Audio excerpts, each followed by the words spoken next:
When Hannah, the designer, and myself started talking about this production and how we were going to present it, one thing which we kept coming back to was, why has Shakespeare got this military background to the play? He set it in a. These are soldiers. He set it in an army, effectively, at war. And it seemed obviously very important, as the more we started talking about it, to honour that and to look behind that and see why it's so important to have this. And I think it's really important that the military background is very present and very clear, because I think it helps to explain really the relationship between Iago and Othello.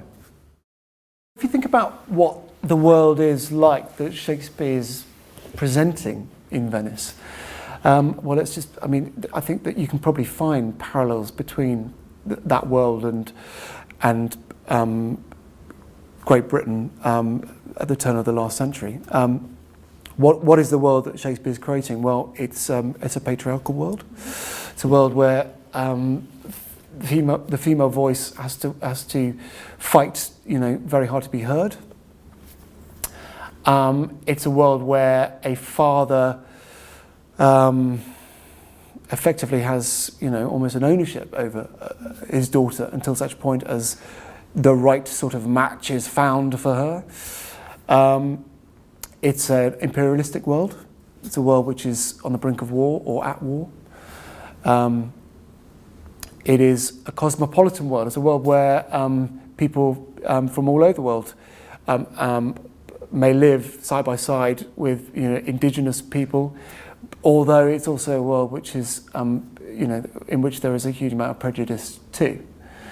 Well, I think that's the kind of world he's creating for Venice. I think we can see parallels even to some degree with a more modern world that we live in today. It's extraordinary, but certainly I think there are similarities between this world and one of England 400 years ago, perhaps.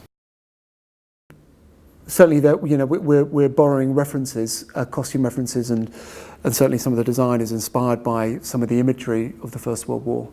At the same time, we're not dealing with the British Army. We're dealing with the Venetian Army. So obviously, there's we want to honour the story of the play, and not just try and cram a concept around it.